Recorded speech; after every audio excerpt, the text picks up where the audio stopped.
जय हिंद दोस्तों, मैं मनीष झा आप सभी का स्वागत करता हूं आपका अपना YouTube channel Jha exam page पर। दोस्तों, आज हम एसएससी जीडी 2021 में जो पूछे गए क्वेश्चन हैं 17 नवंबर के फर्स्ट शिफ्ट का क्वेश्चन लेकर के आए हैं। जितने क्वेश्चन हमारे पास आ सका उस सारे क्वेश्चन को आपके सामने मैं रख रहा हूं। इसका पोस्टमार्टम में करूंगा, तो आप इसको एक एक करके इस क्वेश्चन को देखिए। इसी लेवल के क्वेश्चन एसएससी जीडी में पूछा जाता है, कोई बड़ा क्वेश्चन नहीं पूछा जा रहा है। अब 20 से 21 क्वेश्चन यदि आप मैथ में कर लेते हैं तो बहुत अच्छा परफॉर्मेंस आपका रहेगा। तो एक दो क्वेश्चन तो टाइम टेकिंग होता ही है, तो आप उसको छोड़ दें यदि, तब भी आप 22-23 क्वेश्चन आराम से कर सकते हैं। बहुत ही आसान क्वेश्चन होता है, तो आप इसको देखिए।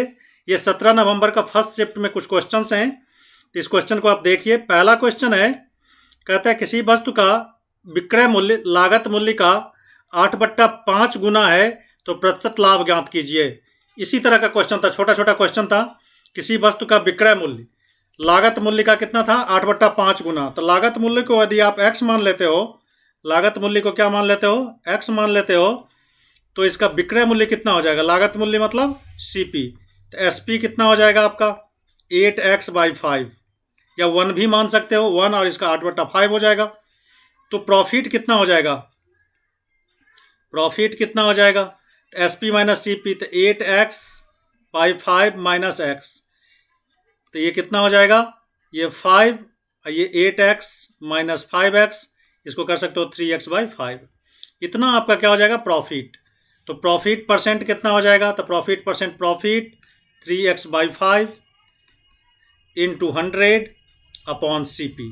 यानी जब कभी प्रॉफिट लॉस निकालते हो तो CP पे निकालते हो, तो ये x कट गया, 5 से काटो तो ये कितना गया, 20, यानी 60%। बहुत ही छोटा छोटा क्वेश्चन पूछा गया है। इसी तरह के क्वेश्चन हमने आपको करवाया है, आप इसका वीडियो देख सकते हैं। प्रॉफिट लॉस से क्वेश्चन, या फिर जो भी हमने प्रैक्टिस सेट करवाया है आपको, इसी तरह के क्वेश्चन दिए हैं हमने। और उसका PDF भी हमारे टेलीग्राम ग्रुप में मौजूद है, तो आप वहाँ से भी आप उसको डाउनलोड कर सकते हैं। तो और इस तरह के क्वेश्चन पर आप प्रैक्टिस कर सकते हैं। यही पैटर्न है क्वेश्चन का, इसी तरह के छोटे छोटे हल्के क्वेश्चन पूछे जा रहे हैं। तो इसको आप देखें इस तरह से, तो इसमें क्या आंसर बनेगा, 60% का। आपने लागत मूल्य को क्या मान लिया, x मान लिया, या 1 मान लो, तो इसका SP कितना हो जाएगा, 8/5। प्रॉफिट कितना हो जाएगा, 3/5। तो प्रॉफिट परसेंट निकालना है, तो इसको ऐसे भी कर सकते हो, 3/5 इंटू 100 अपॉन 1, इसको काट दो तो 20, यानी 60%। सीधा सीधा आप निकाल सकते हो। जब आपकी प्रॉपर प्रैक्टिस हो जाती है तो कैलकुलेशन आपको नहीं करना पड़ता है, कुछ मेंटल कैलकुलेशन करके आप सवाल को सॉल्व कर सकते हैं। इसलिए प्रैक्टिस बहुत ज़रूरी है। जब तक आप प्रैक्टिस नहीं करते तो फिर आपका राह मुश्किल हो जाता है। तो फिर अपने रास्ते को, अपने मंजिल को आसान बनाने के लिए आप ज़रूर प्रैक्टिस करो, ज़्यादा प्रैक्टिस करो। अभी भी समय है। और मैथ का ऐसा क्वेश्चन होता है कि वो बनता ही बनता है पेपर में। तो इसको हम अगला क्वेश्चन देखते हैं।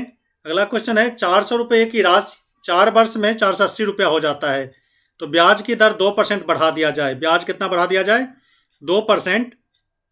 तो कहता है नया मिश्रधन क्या होगा, मिश्रधन निकालना है। तो देखो 400 रुपया मूलधन था, ये P था, और 480 रुपया मिश्रधन हो जाता है कितने वर्ष में, 4 वर्ष में। तो SI कितना बन जाएगा बताओ। तो अमाउंट में से प्रिंसिपल घटा देते तो SI बनता है। तो 480 में से आप क्या घटा दोगे, 400 घटा दोगे, 80 रुपया क्या हो गया आपका, सिंपल इंटरेस्ट हो गया। तो देखो टाइम दिया हुआ है, सिंपल इंटरेस्ट दिया हुआ है, प्रिंसिपल दिया हुआ है, तो आप रेट निकाल लो। रेट बराबर क्या हो जाएगा, SI into 100 upon P into T, ये निकालते हो ना आप। तो SI कितना हो गया, 80 गुने 100 अपॉन P कितना है यहाँ पे 400, और T कितना है आपका 4। तो देखो 2 जीरो से 2 जीरो काटो, ये 4 चौका 16, इन दोनों को काटोगे तो 16×5 80, यानी 5% आपका रेट हो गया। अब कहता है रेट कितना बढ़ा दिया जाता है, 2%। तो नया रेट क्या हो जाएगा, नया रेट हो गया 5 जोड़ 2 यानी 7% का।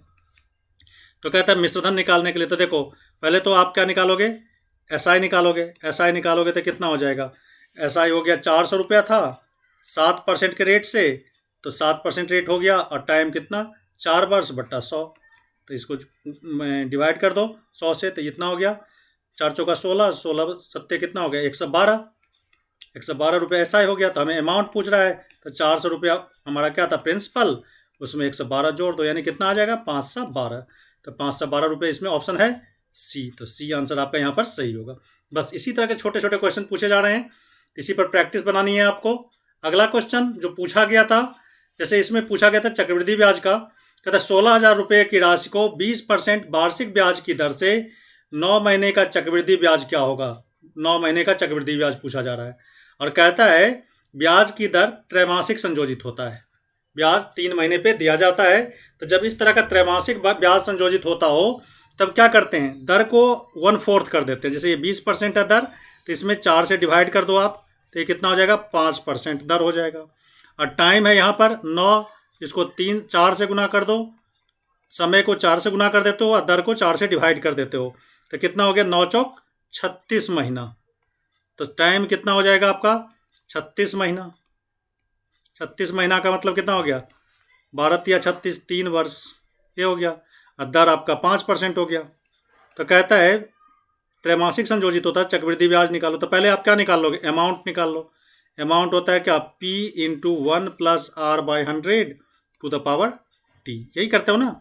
तो P कितना है आपका, 16,000 इंटू 1 जोड़ दर कितना हो गया, तो ये 20 में 4 से डिवाइड किया। जब त्रैमासिक संयोजित होता है तो दर में 4 से डिवाइड कर देते हैं आप, तो दर बराबर हो जाएगा R/4, हमेशा याद रखना। तो 20/4, तो कितना हो गया, 5% का दर हो गया। तो यहाँ पे लिख सकते हो 5/100 का पावर 3।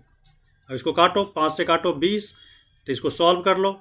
16,000 गुने ये हो गया 20, 21/20, इसको 3 बार गुना करो, तो 21/20 गुने 21/20। 3 जीरो से ये 3 जीरो आप काट लो, 2 दूना 4 दूना 8, 8 दूना 16। अब इसको गुना करना है, तो ये हो गया 21 दूना 42, 21 को गुना करोगे तो कितना आता है, 4 × 41। इसको गुना करोगे तो कितना आएगा, 18522, इतना रुपया। ये आपका क्या निकला, अमाउंट। हमें निकालना क्या है, चक्रवृद्धि ब्याज। तो ब्याज निकालने के लिए इसमें से क्या करते हो आप, CI निकालने के लिए इसमें से आप प्रिंसिपल को घटा दो, 16,000 घटा दो, तो 2522 यानी 2,522 रुपया। तो हमारा आंसर यहाँ पर क्या हो जाएगा, C। इसी तरह के क्वेश्चन पूछे गए हैं, तो इसको भी देखो। चक्रवृद्धि ब्याज का हमेशा याद रखना है, जब ब्याज त्रैमासिक संयोजित होता है तो टाइम को 4 से गुना कर दो, जितना टाइम दिया हुआ रहेगा, और रेट को 4 से डिवाइड कर देना है, बस यही क्वेश्चन है। अगला क्वेश्चन है, यदि 3 संख्याओं का योग 116 है तो कहता है दूसरी और तीसरी संख्याओं का अनुपात 9:16 है और पहली संख्या का अनुपात 1:4 है, तो दूसरी संख्या क्या है। देखो 3 संख्या का योग दिया हुआ था, कितना, 116। तो कहते हैं दूसरी और तीसरी संख्या का अनुपात, तो देखो 3 संख्या हम मान लेते हैं, A + B + C, कितना दिया हुआ था, 116। फिर यहाँ कहता है दूसरी कौन था, B/C दिया हुआ है। दूसरी और तीसरी का अनुपात 9:16 का दिया हुआ था। और पहली संख्या का यहाँ पे दिया हुआ है, छूटा हुआ है, पहली संख्या और तीसरी संख्या यहाँ पे छूटा हुआ है क्वेश्चन। तीसरी संख्या, पहली संख्या और तीसरी संख्या का अनुपात 1:4 का है, ये तीसरी संख्या है यहाँ पे, ठीक है। तीसरी संख्या का अनुपात कितना है, 4। पहली संख्या A/C का अनुपात दिया हुआ है 1:4। तो कहता है दूसरी संख्या ज्ञात करो, यही क्वेश्चन था। ये जो बच्चों ने क्वेश्चन भेजा है वही क्वेश्चन है। तो आप भी जब एग्ज़ाम दे देंगे तो आप क्वेश्चन ज़रूर हमें व्हाट्सअप कर देंगे।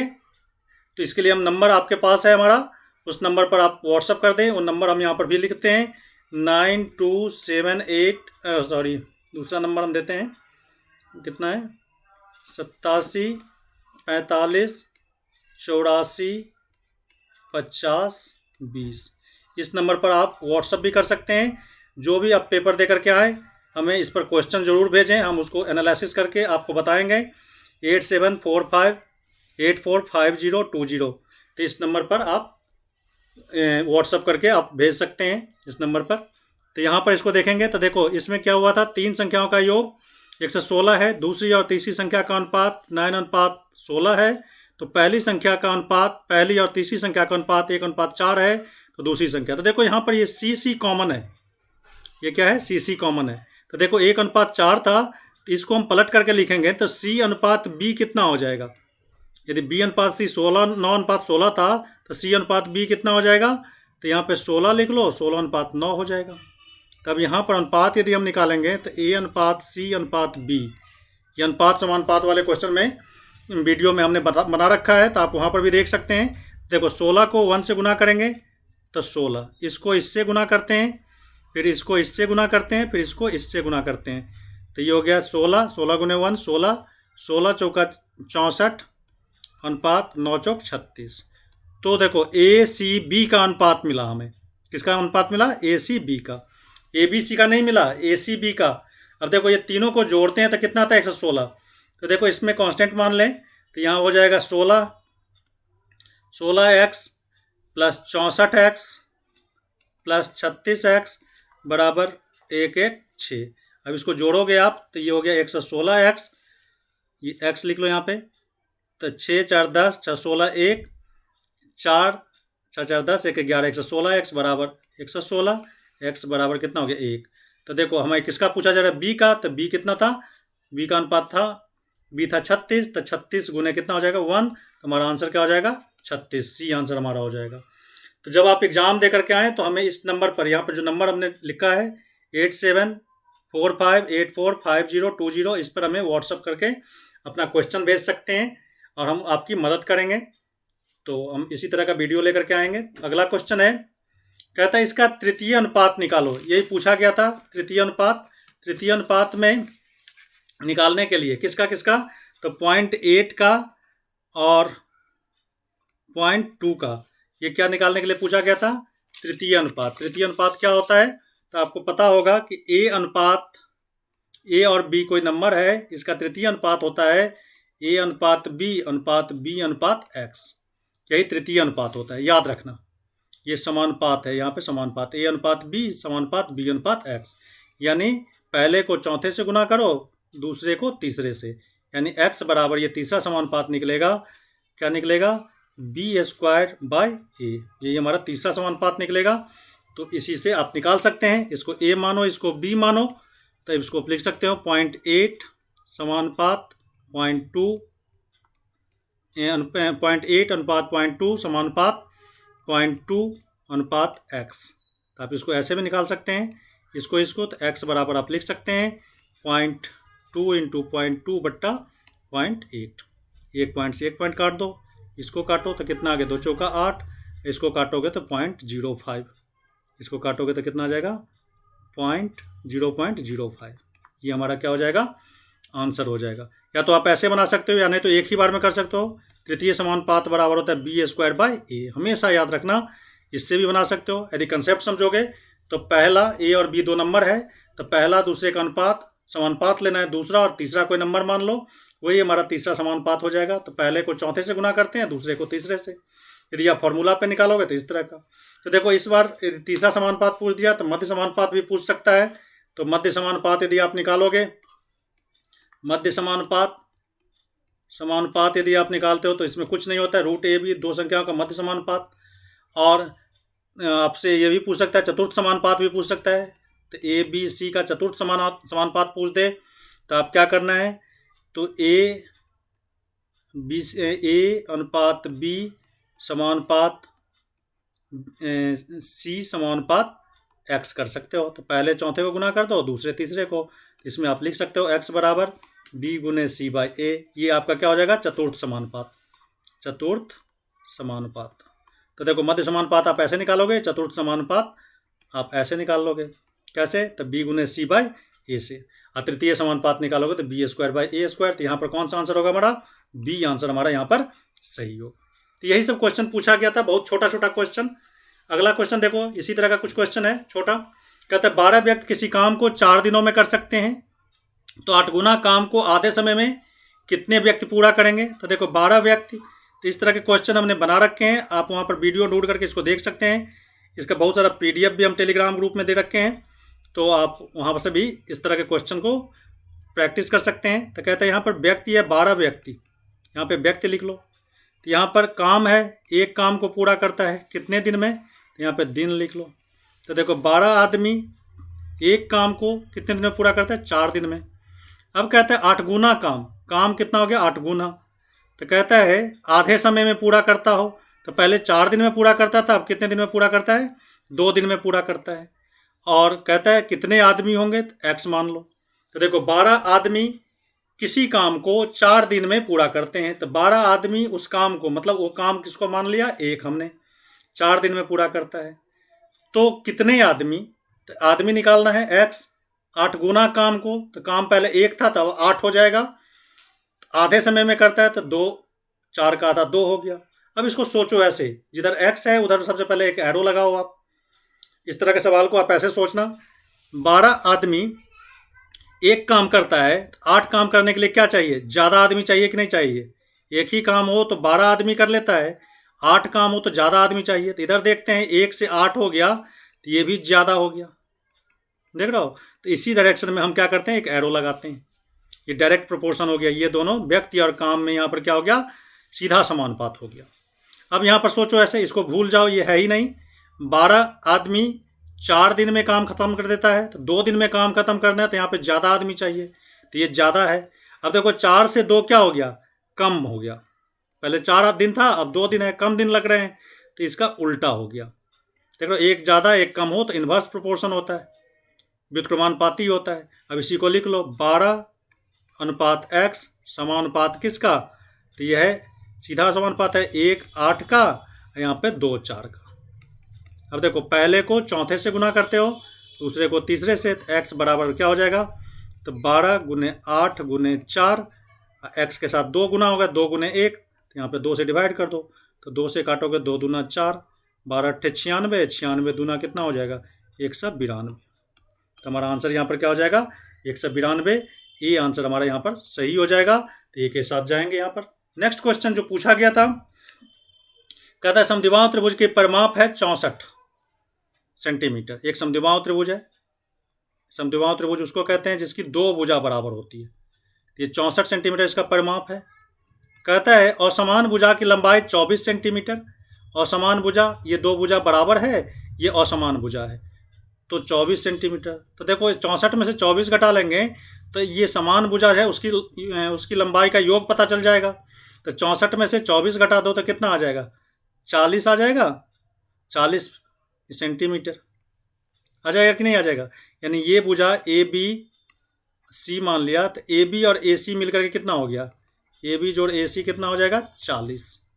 तो एक भुजा कितना हो जाएगा, ये भी 20, ये 20, ये कितना हो गया आपका 24 हो गया कि नहीं। तो कहता है त्रिभुज का क्षेत्रफल, तो त्रिभुज का क्षेत्रफल क्या होता है, एस बराबर सेमी पेरीमीटर क्या हो जाएगा, 64/2 a plus b plus c by 2, यही होता है ना, a plus b plus c by 2 semi perimeter. तो इसको करोगे तो ये 32 हो जाएगा। अब एरिया निकालो, एरिया बराबर क्या हो जाएगा, √s into s minus a s minus b into s minus c. इससे आप निकाल लो, तो ये हो जाएगा √32 गुने 32 घटे ए, तो 32 घटे 24, तो 32 घटे 24 करोगे तो आप कितना आ जाएगा, 8 आ जाएगा। फिर 32 घटे 12, तो ये कितना आ जाएगा, 32 घटे 20, तो ये 12 आ गया। फिर 32 घटे 20, तो ये भी 12 आ जाएगा। तो कितना हो जाएगा, तो इसको लिख लोगे 8 चौक 32, 8 गुने 4 गुने 8, फिर 12 गुने 12। अब इसका स्क्वायर रूट निकालोगे तो एक 12 आ जाएगा, 2 12 में से, 2 8 में से एक 8 निकाल लो और 4 का वर्गमूल आप 2 निकाल लो, तो कितना हो जाएगा, 12 को 8 से गुना करो, 12 अट्ठे 96, तो ये कितना हो जाएगा, 192 मीटर। यहाँ पर यह आंसर हमारा क्या हो जाएगा, 192। तो आंसर 192 के साथ यहाँ पर हम लोग चलेंगे। यही क्वेश्चन था, ये आंसर यहाँ पर सही हो जाएगा। नेक्स्ट क्वेश्चन है, एक ट्रेन 45 किलोमीटर की गति से एक टनल को 1 मिनट में पार करती है। एक टनल है, एक सुरंग है, एक सुरंग को कितने मिनट में पार कर जाती है ट्रेन, 1 मिनट में पार कर जाती है। ट्रेन का स्पीड कितना दिया हुआ है, चाल दिया हुआ है 45 किलोमीटर पर आवर। चाल कितना है, 45 किलोमीटर पर आवर। कहते यदि ट्रेन की लंबाई 180 मीटर हो, ट्रेन 180 मीटर लंबा हो, तो कहते हैं टनल की लंबाई निकालो। तो देखो 45 किलोमीटर पर आवर, यहाँ पे चाल दिया हुआ है किलोमीटर पर आवर में और लंबाई यहाँ पर मीटर में दिया हुआ है ट्रेन की। तो हम क्या करते हैं, इसको मीटर पर सेकंड में कन्वर्ट कर लेते हैं।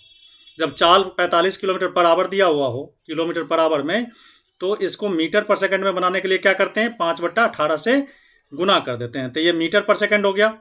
अब 9 से काटो, 9 दूना 18, 9 पंचे 45, तो 25/2 मीटर पर सेकंड। ये आपका क्या हो जाएगा, चाल हो जाएगा। तो कहते हैं टनल की लंबाई ज्ञात करो। तो देखो टनल को पार किया हुआ कब माना जाएगा? जब ये ट्रेन यहाँ से चलते हुए इस टनल को इस तरह से पूरे पार कर जाएगी। तो ये टनल की लंबाई और ट्रेन की लंबाई दोनों क्या हो जाएगा? दूरी हो जाएगा। तो टनल की लंबाई कितना है? x, और ट्रेन की लंबाई 180। तो ये कुल दूरी में समय से डिवाइड करो। तो समय कितना है यहाँ पर? 1 मिनट। 1 मिनट मतलब क्या हो जाएगा? 60 सेकंड। 1 मिनट तो ये हो जाएगा 60 सेकंड। 60 सेकंड से डिवाइड कर दो तो ये बराबर क्या हो जाएगा? दूरी बट्टा समय बराबर चाल। तो चाल कितना हो जाएगा? 25/2। 2 से काटो तो ये हो गया 30। x प्लस 180 बराबर कितना हो गया? 30 को 25 से गुना करो, क्रॉस मल्टीप्लीकेशन 750। x बराबर कितना हो जाएगा? 750 घटे 180।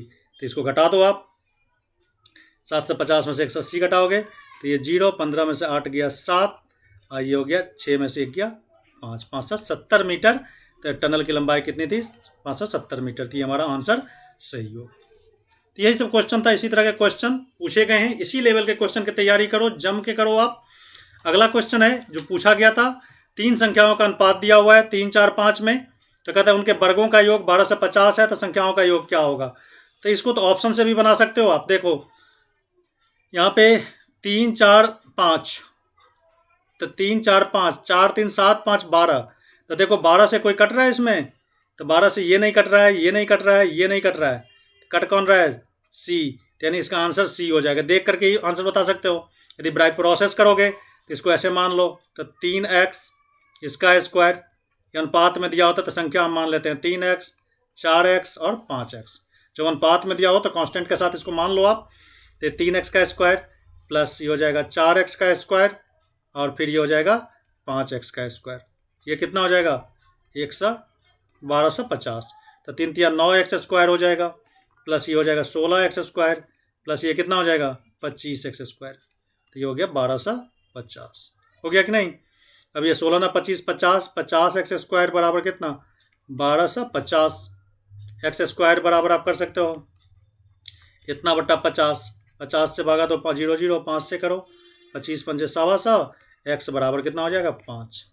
तब कहता है संख्याओं का योग निकालने के लिए, तो संख्याओं का योग कितना हो जाएगा? 3, 4, 3, 7, 5, 12, 12x हो गया। तो 12 गुने 5 बराबर 60। तो हमारा आंसर क्या हो जाएगा? सी आंसर हमारा यहाँ पर सही हो जाएगा। तो सी के साथ हम लोग चलेंगे। नेक्स्ट क्वेश्चन है जो पूछा गया है, कहता है वह छोटी से छोटी संख्या ज्ञात करो जो 6, 14, 28 से पूरी तरह विभाजित कर सकते हो। तो 6, 14, 28 से पूरी तरह विभाजित होने वाली संख्या इसमें से कौन सी है? तो कुछ नहीं करना, 6, 14 और 28 का एलसीएम निकाल दो आप। ये क्या निकालना है? एलसीएम। तो एलसीएम निकालोगे तो इसका एलसीएम कितना हो जाएगा? 84 नहीं हो जाएगा? तो यहाँ पे 2 से करो, 2 तिया 6, 7, 2 से करो 14, 7 से कर लो तो 3, 7 एकन 7, 7 दूना 14, 7 दूना 2 से करोगे 7। अब इसको कर लो, 7 तिया 21, 21 चौका 84। तो 84 हमारा आंसर यहाँ पर सही हो जाएगा। तो इसी तरह के क्वेश्चन पूछे गए हैं, तो आप इस क्वेश्चन को जरूर पढ़ के जाना। इसी लेवल के क्वेश्चन आएंगे। कोई बड़ा क्वेश्चन, पेचीला क्वेश्चन नहीं करना है। एसएससी जीडी का एग्जाम है, तो इस तरह के क्वेश्चन बनाओ और एग्जाम दे करके आओ। तो हम दिए गए नंबर पर, जो नंबर हमने आपको यहाँ पर स्क्रीन पर शो किया है, उस नंबर पर आप हमें व्हाट्सअप करें। हम इसी तरह की विश्लेषण के साथ आपकी मदद के लिए हम आएंगे। तो आज बस इतना ही। Thank you very much. अभी तक इस चैनल को सब्सक्राइब नहीं किया हो तो जरूर कर देना। आज बस इतना ही। Thank you.